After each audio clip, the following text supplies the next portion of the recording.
നമ്മുടെ മോൾ ചിരിക്കുന്നു. നമ്മുടെ മോൾ സുന്ദരിയാ അല്ലേ? അതെ, അച്ഛനെ പോലെ. നമുക്കിവളെ പഠിപ്പിച്ച് വലിയ ഡോക്ടറാക്കണം. ഈശ്വരാ, ഈ അച്ഛൻ്റെ ഒരു കാര്യം ഇപ്പോഴേ ഇങ്ങനെയൊന്നും പറയില്ലേ. ആ, വേഗം നടക്ക്, ബാക്കി വീട്ടിൽ ചെന്നിട്ട്. ശരി ശരി.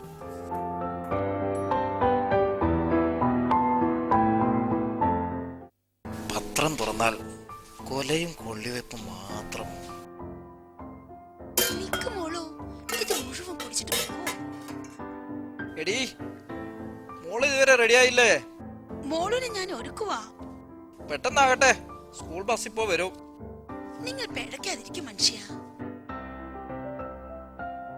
മോളിങ് വന്നേ, അച്ഛനൊരു ഉമ്മ തന്നേ. അച്ഛാ ടാറ്റാ, അമ്മേ ടാറ്റാ.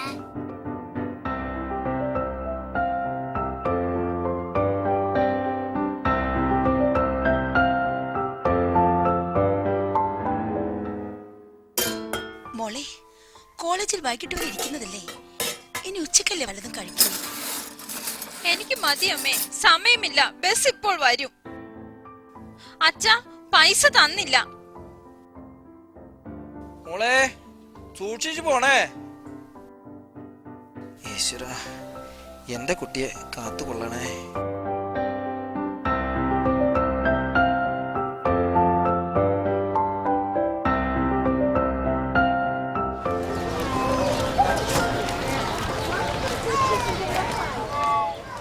ഇനി എന്താ ലേറ്റ് ആയത്? കോളേജ് ബസ് പോയല്ലോ, ഇനി എന്താ ചെയ്യാ?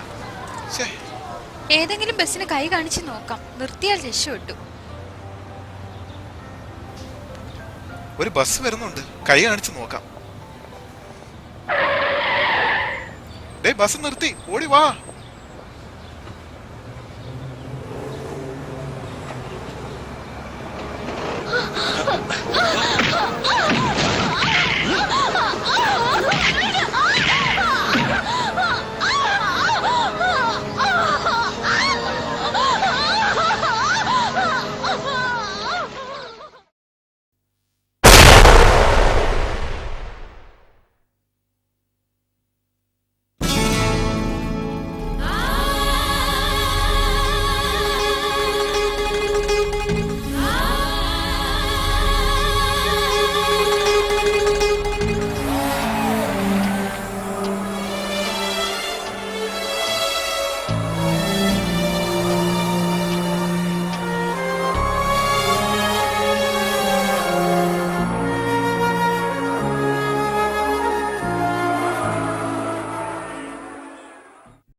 എന്തു കാണാനാണോ?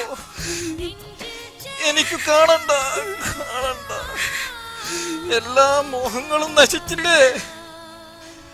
കാട്ടാളന്മാർ പിച്ചി ചീന്തിയ എന്റെ പൊന്നു മോളുടെ ശരീരം എനിക്ക് കാണണ്ട.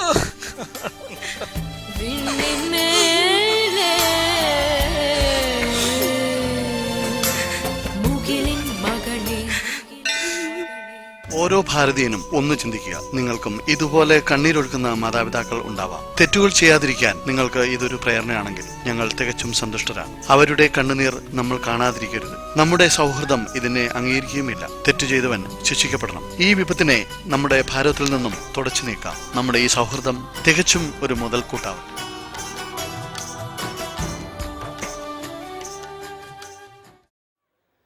മുകിലിൻ മകളെ, എന്താല്ലേ പാട്ടിട്ടപ്പോ ശരിക്കും കണ്ണു നിറഞ്ഞുപോയി.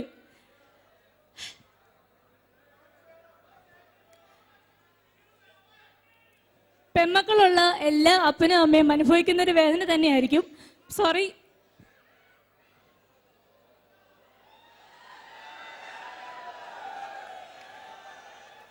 Thank you very much. അതെന്തായാലും എനിക്കൊരു മോട്ടിവേഷൻ ആയി. കാരണം എനിക്ക് അവരുടെ സ്കിറ്റ് കണ്ടപ്പോൾ ശരിക്കും വിഷമം തോന്നി.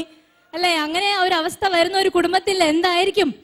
അപ്പൊ എന്തായാലും സൗഹൃദം എന്ന ഈ ഒരു കൂട്ടായ്മ അറ്റ്ലീസ്റ്റ് ഇവിടെ കൂടിയിരിക്കുന്ന ആൾക്കാർക്ക് ഇവർ തന്നിരിക്കുന്ന ഒരു മെസ്സേജ് നമ്മുടെ മനസ്സിലേക്ക് ഇറങ്ങട്ടെ. അങ്ങനെ ഒരു അതുകൊണ്ട് എവിടെയെങ്കിലും ഇങ്ങനത്തെ ഒരു ഈവിൾ കാണുവാണെങ്കിൽ ധൈര്യമായിട്ട് അതിനെ എതിർക്കാനും അങ്ങനത്തെ ഒരു ക്രൈസിസിൽ കൂടെ കടന്നു പോകുന്ന ഒരു ഫാമിലിയെ നമ്മളാൽ കഴിയുന്ന രീതിയിൽ സപ്പോർട്ട് ചെയ്യാനും ശ്രമിക്കുക എന്നുള്ള വലിയൊരു മെസ്സേജ് തന്നെയാണ് സൗഹൃദം പങ്കുവച്ചത്. Thank you so much. എനിക്ക് ശരിക്കും വിഷമമായി, എന്നെ കണ്ണു നിറഞ്ഞു. എനിക്കറിയാം, ഉറപ്പായിട്ടുണ്ട് പെമ്മക്കളുള്ള എല്ലാ മാതാപിതാക്കളുടെയും കണ്ണുകളൊന്നും നനഞ്ഞിട്ടുണ്ട്. മനസ്സിൽ ചെറിയ വേദന തോന്നിയിട്ടുണ്ട്. ദൈവമേ, ഇന്ന് എൻ്റെ മകൾ പുറത്തു പോകുമ്പം സേഫായിട്ട് തിരിച്ച് വീട്ടിലെത്തുമോ